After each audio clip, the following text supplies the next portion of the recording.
Hi, I'm Rachel McLeod. I'm a mental health therapist and emotional wellness coach, and I help people do the brain work for resolving symptoms of anxiety, depression, and traumatic stress. And the brain has a beautiful process for this that works very quick, very easily. It's very different than fighting with our brain using willpower, which ends up we don't you don't beat your own brain. You don't win.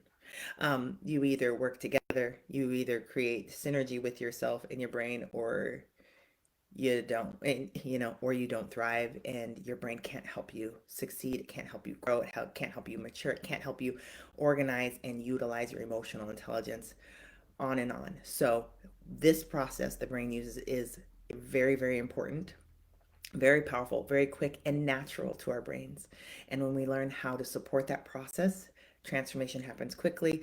We resolve symptoms and we move on with our lives and grow and thrive, which is wonderful because most of us have more important things to do or more fun things to do than sit in therapy for years working on our mental health limitations, symptoms, and those sorts of things.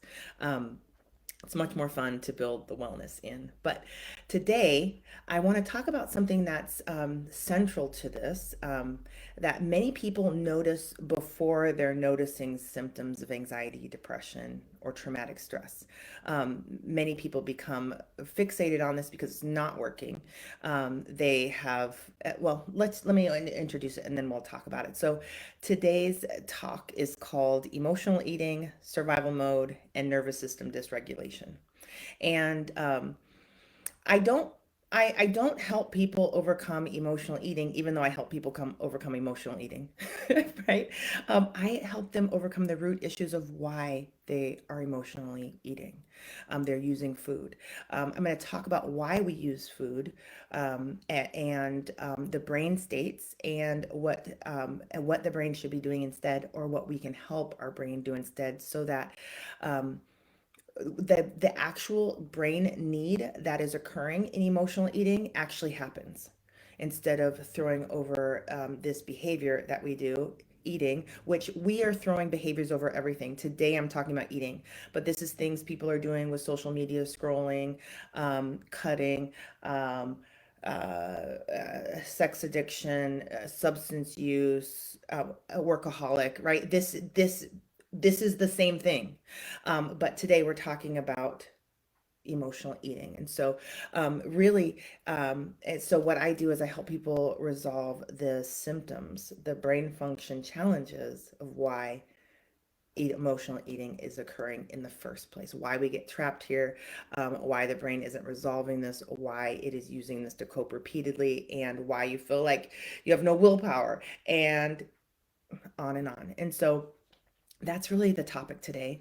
And I really want you to come take a look at this with me, okay? Um, so, at the root of emotional eating is nervous system dysregulation, is survival mode. The brain has shifted into a survival state. Many people are calling this issue so many other things, like people are being lazy, sitting on the couch and eating. People have no self control. They're it's not that, it's really nervous system dysregulation. And I want to show you what that looks like. So, what will happen with emotional eating, which is different than eating for regular human pleasure, recreation, different than nourishment. What or I'm talking about here is emotional eating. So, um, what happens is that different people in different families will typically have a few or a lot of emotions that their nervous system does not process well. Their nervous system is not able to process, and that emotion will crash their system, feel incredibly distressing if it starts moving through their body. This emotion, they have not figured out. a healthy way of using this emotion. This emotion is not yet constructive for them. It is destructive. Usually the brain can't use it in a constructive way. So it kind of malfunctions, freaks out, and runs away from it, or tries to suppress it, and several other different things. And um, so if you are watching yourself, which is what I do. I watch my clients. I'm listening, I'm talking to, asking questions. I'm trying to figure out which emotions are not running here, which emotions are leading to this loop of emotional eating. Um, you're going to find some emotions. And you might be already know these emotions. Your family might be laughing about them. Oh, yeah. We anger eat. Yep. Or guilt eating. It might be a family joke that you guys just intuitively know, but nobody really takes seriously. But no, for real, that your brain is designed to use anger and actually make health and wellness out of it. Makes kindness, healthy boundaries, assertiveness. Anger makes so many wonderful things. It's not supposed to make emotional eating, right? Guilt, same things. Guilt has a purpose and a reason. Those are reports from the inner world that lead to health and wellness when the mind body system can utilize that energy well. If we're landing in emotional eating, our brain has not been able to complete its natural healthy process with guilt, shame, the others. Okay, so I'm going to talk about what those emotions could be. um, the more complex childhood trauma someone has experienced, the more the negative emotions um, do not run through their system well. It's kind of like a lamp, right? We're wired like a lamp. The electricity will run. We want the light bulb to turn on, right?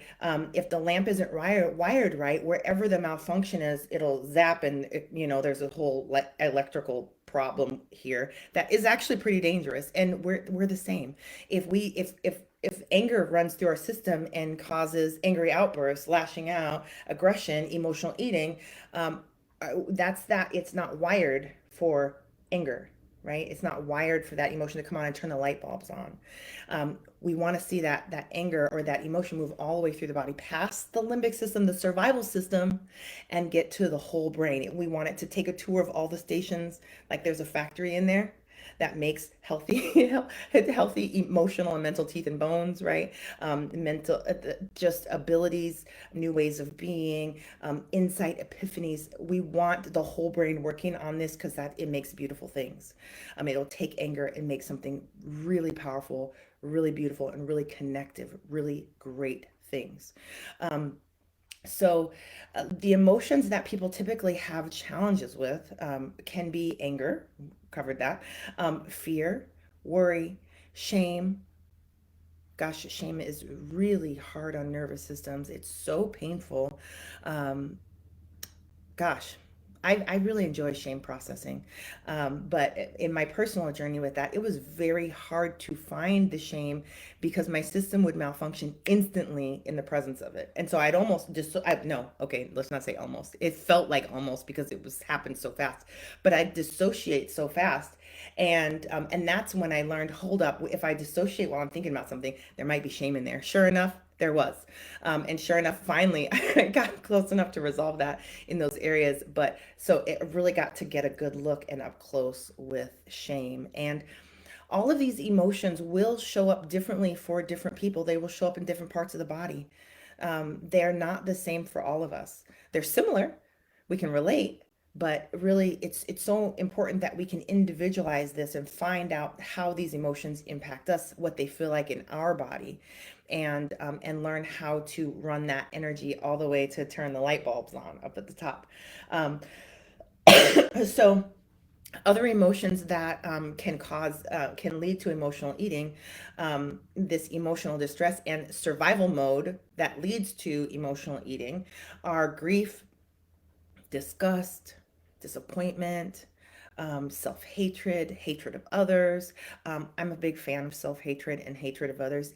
That energy turns into some really powerful, wonderful, beautiful things when it can make it to the top, when it can move all the way through the system, past the survival system and into the hands of the rest of the brain. So much information is gathered from that. So much healing takes place. If you've got a lot of self hatred or hatred for others, fabulous. You are about to evolve and heal and connect and love and grow and find so much joy as that stuff gets processed. It is so reparative. Um, but it's hard to process because our society doesn't like that energy. It doesn't like that emotion. We're told to not be caught with it, so we're taught to deny it, suppress it, ignore it, run away from it, and that a lot of times leads to emotional eating and other unhealthy coping strategies instead of just doing with the emotions what our body is meant to do with emotions. However, I digress. Back in here, guilt can be one of those emotions. Um, boredom. Boredom is an emotion that is very difficult for many of us to work with in our nervous system. Um, this is hard for me personally. I have been like, okay, here is some boredom work. Let's go. Because if we can't manage the emotion well, we're going to do some things that are part of our survival mode where I'm gonna they don't match our values and our morals because they actually can't get that energy can't get through to the parts of our brain where values and morals lie. And so we'll respond in ways that lack our values and morals because this emotion never got to visit that part of the brain. But boredom can be the cause of all kinds of things, including emotional eating. Excitement can lead to emotional eating. Excitement can be an energy that does not run well through the body. The body has a hard time integrating and utilizing that energy, and so it will lead to distress, which then leads to survival states, which then leads to emotional eating. Um, and the same is true for lots of positive emotions. It's surprising that joy, that's why we have celebrations that can lead to emotional eating. But joy, peace, calm, happiness, being present, all these positive emotions, being proud, all of these positive emotions can, sometimes we'll have them because of events that have happened in our past. Our brain has made associations, has connected them with this is bad. So it has a wrong association with that energy. And so it responds as if joy and happiness and safety and calm and peace are actually bad emotions. And so then it shifts us into a survival state because we're doing something bad. And then we'll respond with emotional eating. And so those are some of the culprits that you might find that if you experience these things, you very quickly go to emotional eating. Now, this emotional distress to emotional eating can be wired so tight that there's really no gap in between. It's just like the emotion comes, you're eating. And so it's really hard to be insightful about what emotion is that, right? And so some of the work is like we're pulling this open to look inside this little gap, and then what's happening in there.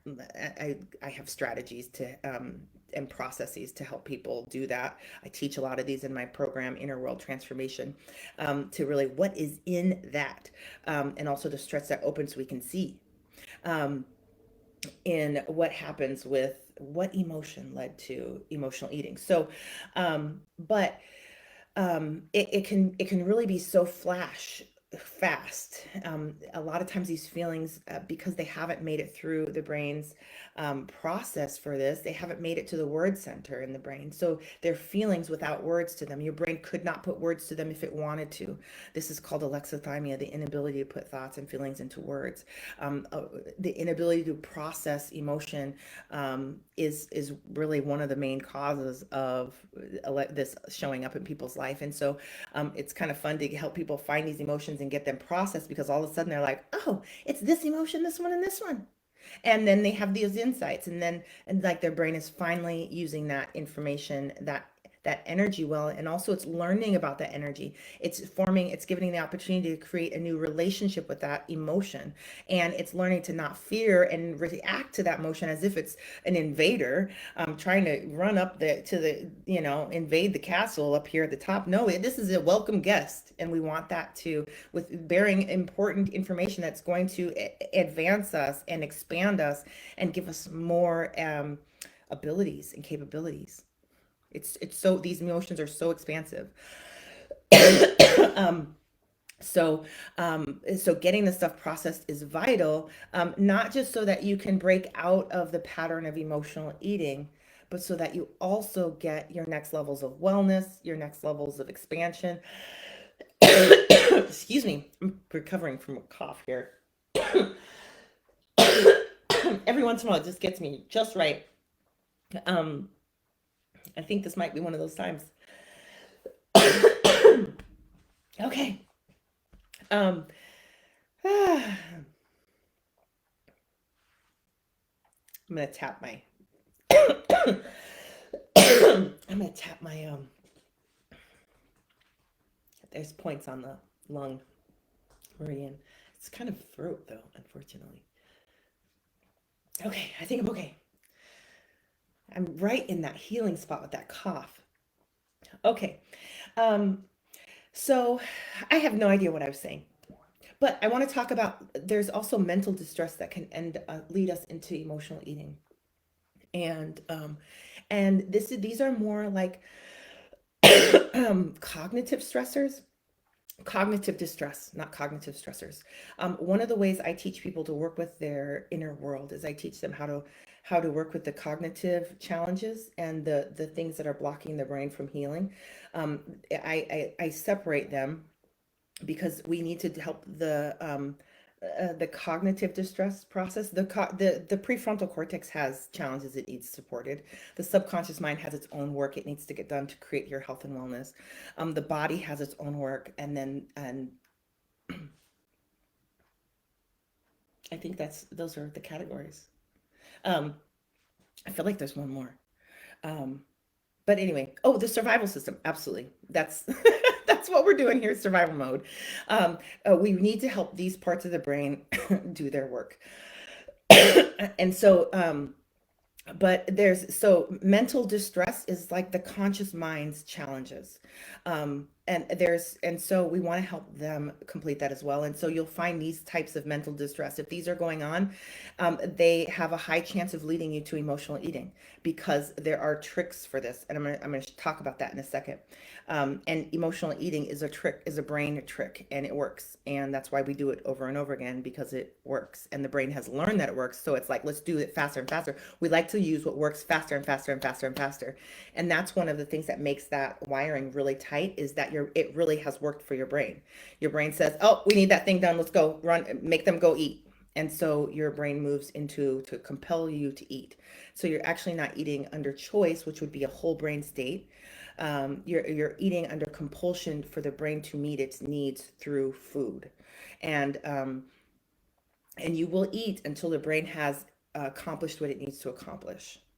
And that's really, really frustrating, and that's not how we're designed. But if you don't have a way of getting your brain what it needs, you're going to eat, right? And so, or do any of your other compulsions. But so if you've got these mental distresses can lead to emotional eating. So I want you to look around for these if you are struggling with this issue.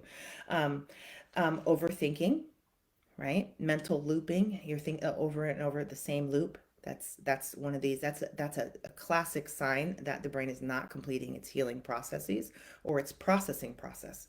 um, Intrusive thoughts, obsessions, compulsions, inner criticism, that can lead straight, all these things straight to emotional eating, depending on your brain's success using food, to make these things stop or get away from them for a little while. Other mental distress is flashbacks and catastrophizing, thinking through worst case scenarios. So if those things are going on, these are all things that are painful to the brain. All these emotions, all these mental distresses, these register in the brain as pain. And when they're moving through your nervous system, right? This is the nervous system dysregulation. It's distress is moving through. It goes through. It's trying to make its way to the top of the brain, to the whole brain. And your body's job is to figure out what's going on outside of us, what's going on inside of us, and to send that emotion up to the top. So if something happened outside, or just something happened inside, maybe where a flashback is occurring, which is actually a healing function that needs to complete. We need to help your brain complete that flashback so that it's done, and it is done when it's done. Um, but it's moving through the body. If it's registering as pain, the survival system registers that, and it's not very smart in there. It's very simple. Are we going to live? Or are we going to die? Are we under threat, or are we safe? And so, but because that pain is moving through, the pain neurons start firing, the survival system registers we're under attack, and off it's going into survival mode: fight, flight, freeze, faint, or fawn. And then to get out of that, it needs to do a mind body intervention to shift out. And so eating qualifies as a mind body intervention. You're using the body to speak to that survival system and to send messages: hey, we're safe now. You can shift out of survival mode and go back into a state of calm. Right? So if you've got these negative emotions or this distress happening and they hit the survival system, and the survival system goes out into a limbic state, now you're gonna need to eat. Your brain has wired in, oh, I know how to fix this now. Let's eat, and then you'll come back into calm, and then your body's gonna get back to work because it still hasn't finished sending up that messages. So it's gonna send it up again sometime, and it's gonna hit that part of the brain. It's gonna go out, and you're gonna go emotional eating. Right? There's a big loop here that where emotional eating is your brain's go-to solution to resolve and get back into a state of calm. Right? But then you get back into a state of calm, your whole brain turns on, your values, your morals, your plans, your problem solving. You realize, oh my gosh, what have I done? I'm trying to get in shape. I'm trying to be healthy. I'm trying to whatever, heal, avoid diabetes, have control, choose the direction of my life. And I just ate all that food that had nothing to do with my values, my morals, my desires, my goals. How did I just do like all that stuff that doesn't match what I really want? Well, survival mode. You don't get a choice in that part of the brain. You don't get a choice in that center. In that center, it decides for us, and the decisions are fast. Um, and so we can influence that part of the brain, and we need to use the body to do that influencing. There's not a way around that because this is our design. We're in the pack. We use our body. It's why we pick up babies when they're crying and we pat them. We're actually working with that part of the brain that determines if we're safe or we're not safe. And that baby, because it's getting the right thing, we'll figure it out. Like we'll try one thing, it's not working. We'll try the next thing. We'll try the next thing. Next thing you know, we figure out what that thing is, and the baby calms. It matched. It delivered. The survival system was like, oh, I can hear that we're safe. I'm picking up what you're putting down. And we tried all these different body interventions. Shh. And we found the one that worked, and the system was like, well, along the way, you did the same thing with yourself, and you found that eating will bring back that sense of calm, right? But then you'll go after you come back into calm because you just didn't do what you wanted to do, and you don't understand what's going on. You feel shame, you feel all this stuff, and now all this shame, emotional distress is moving through the system, and now you're going back into the state, and then you're eating again. Right? And then you're coming out, and now you're horrified, and maybe you're feeling a little hopeless. That's emotional pain as well. So now we're going through the survival system, and now we're out, we're triggered into fight, flight, freeze, or faint. Maybe we're being irritable. Maybe we're having angry outbursts. There's lots of other symptoms that will come in here. And you know that if you don't shift out of this mode, you're going to stay in fight mode. Maybe you're going to stay frozen. Maybe you're going to stay fawning. Maybe you're going to stay fleeing. Maybe you've jumped in your car and you're off and running and you can't stop. But hey, if you pull over to Sonic and get some food, this whole thing will calm down and you can get back home. Right? And maybe you're going to have to feel a little fear, but a little shame, but your survival system doesn't matter. It cares about how do I survive right now? That's what it wants to know. So if I need to pull over and eat some Sonic, I'm going to. Right? Because survival is the priority of that part of the brain. Now, is it even a reason for surviving? No, this is not accurate. But your brain has to go through its own process to figure that out. It has to go through its own process to figure it out. You can't yell at it. It doesn't care. That part of the brain does not listen to logic. It doesn't listen to reasoning. It's not a word center. It doesn't care what you say. It wants to know, am I safe or am I not safe? So instead of doing all of these things that we typically do, if we could just talk to that part of the brain, hey, you're safe, you're safe, you're safe, you're safe, you're safe. 30 seconds of that, it shifts out. That's why I use interventions for this that are mind-body interventions, and they work within 30 seconds to 2 minutes. And so because they're body interventions, like there I have people tapping on parts of their body, meridian part points, or I have people eye movementing or listening to EM. I have tons of strategies for this that are body based interventions, and it works like a charm. And the next thing they know, they're not emotional eating anymore. And it happens fast when we get to the root issue. And so it's really worth using our body, working with our brain and our mind body system in the way that it was designed so that we can get phenomenal results and quick results. Shifting out of survival mode can happen in seconds. It doesn't, some people will stay in a survival state for years, for weeks. Well, they'll get triggered and lose days. And that's because it takes their nervous system that long to shift out of a survival state. It doesn't have to be like that. It doesn't, it's not, we're not designed to be like that. We're not designed to be in a survival state and it's not, we're not in a survival situation. That's where we really want to help the brain go through its process of figuring out, is this really a survival state or not? You want it to figure that out for itself, and it doesn't take very long, because all of a sudden all this shame and worry and distress actually makes it to the top of the brain, and it goes through all the parts of you. What the system will take off the pain and process that and use that very effectively and beautifully, and so it's no longer painful. And then it'll go sort through it and categorize it, and it's sitting back there learning about it, and it's like, hey, hold up, this is wrong. This is not bad. This is actually helpful, and it changes the wiring in there. It looks at it, it's like this map is off, right? Our brains are they're mapping all the time. We need accurate maps, and the map gets accurate because the brain got all this information up and was able to read the data and was like, oh, I thought this was this. This is not that. Okay, we just learned that this is happening, and then it rewrites code, sends them back into the body, and upgrades everything, making them more accurate. Right? There is a design for all these emotions that does not have to keep us trapped in loops of emotional eating.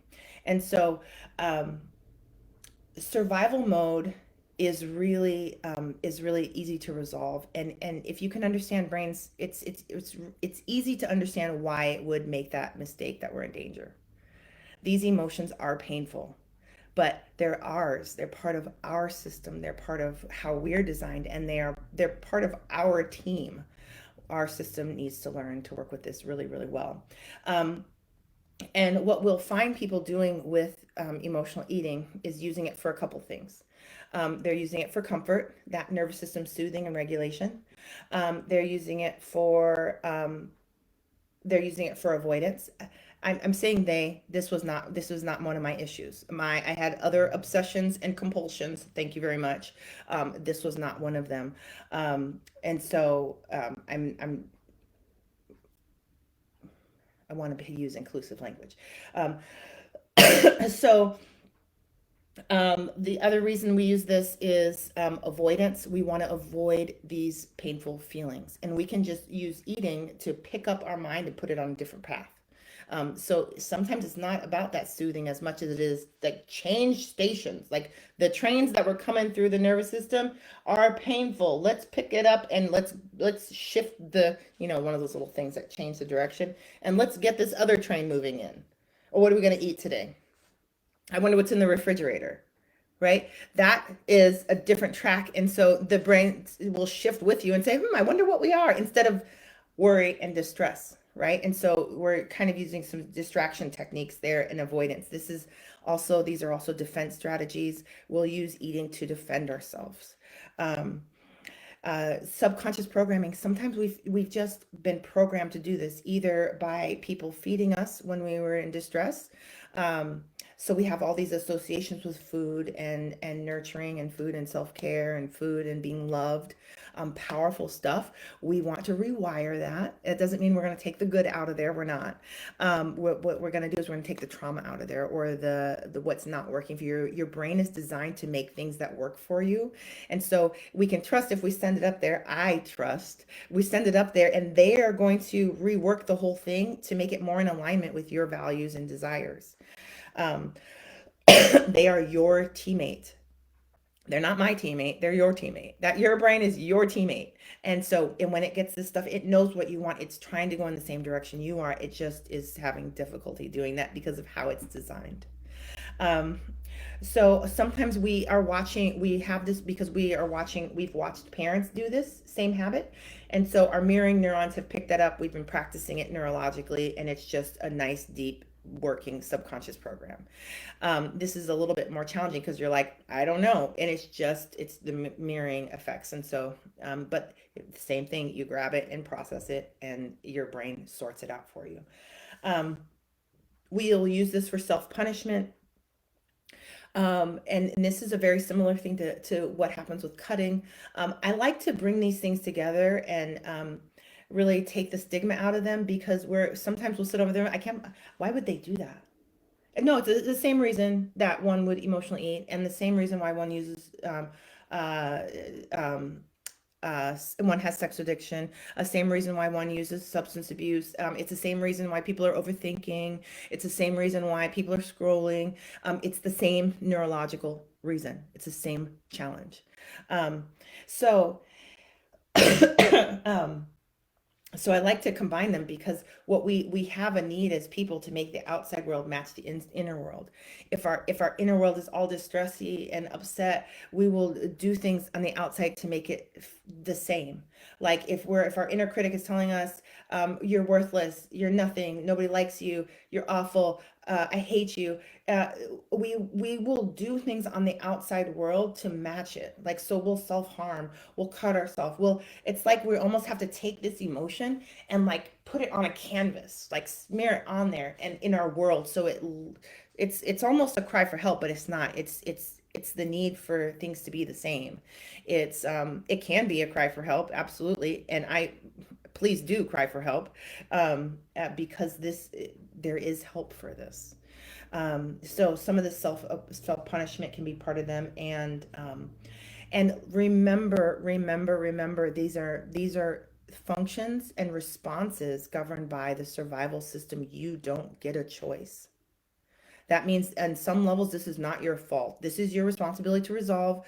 And this resolves very beautifully, very, very beautifully. And you want to provide the support right where the brain needs it. And that's really what this we work with that survival system part of the brain, because if when we go into survival mode, you don't get options until you come back out, until your whole brain turns back on. We can actively shift and manually shift your survival system back into a state of calm and relaxation, and get all this stuff processed. And now you're growing, now you're mastering, now you're living in response to your values and your morals. And while people sometimes are like, I don't have time for that, I just need to lose weight. 4 weeks, 4 weeks, and watch how much easier it is for you to reach your other goals. This emotional stress will block people for a lifetime. It taking 4 weeks, which is long. I don't know that it takes people that long. I don't want to give you a short number that you're like, whatever, Rachel, but let's go 4 weeks with direct work on this situation, and this problem is resolved, and made so much better in your life for the rest of your life. The things we get processed, they grow, they're forever changed. Your brain switches them up. You might need to keep processing them, right? It was like, okay, it made a tenth of a degree of change. Okay, it made a 20th of a degree of change. Okay, it made the whole change. We don't know what it's going to do, but we're going to support it until it gets there. And that kind of commitment really, when we're really, really effective, is like instant gratification, amazing, so awesome.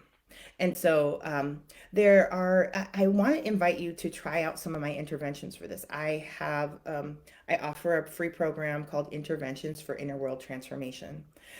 This is these same interventions I use in my practice, the same thing I've been using to help people overcome emotional eating.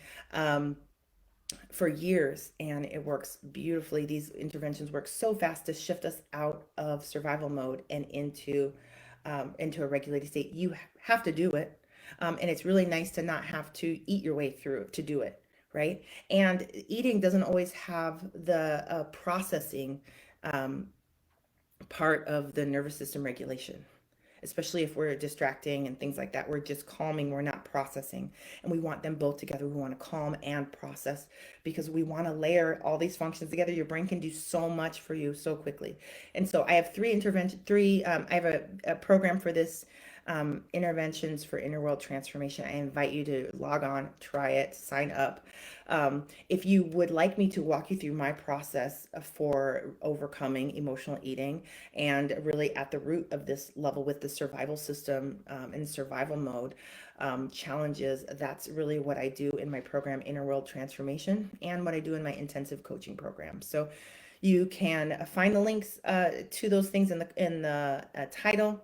And I invite you to heal. It is so worth it to do your nervous system regulation work, and the step by step roadmap and exercise process I developed is really very quickly, deeply transformational. So um, wonderful connecting with you. I'm going to read Alex's comment here and then I'm going to jump off. Sometimes I get flashes of anger and then I feel shame around the dysfunction of the expression.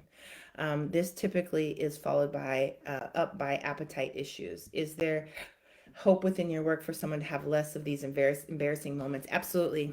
What you're telling me, I'm hearing from you, is that that embarrassment is one of the emotions your system isn't processing well. And so, how I work with that is I set up targeted exercises for your brain to play with that emotion and process it. And we want to line it up so it's actually getting your work done. We're not just playing around for playing sake. So we'll maybe take some of the times you've been embarrassed, that you are willing to deal with or acknowledge, even if just from the side of your eye a little bit, and we will use interventions with that until your brain gets more comfortable with embarrassment and really builds a really good relationship, and then we'll go after bigger and bigger and bigger things. And then we don't ever stop embarrassment. It's part of our inner world report. But does it have to be painful? Does it have to shut our brain down? Does it have to knock us into dissociation? Does it have to knock us into a shame spiral? None of that stuff should be happening with embarrassment. Um, and so we want to work that out. And you will experience that as less embarrassment. Will that be less embarrassment? Probably not, but it will move smoothly and easily through your system the more and more your system masters utilizing that energy. Okay. All right. Wonderful connecting with you. See you later. Bye.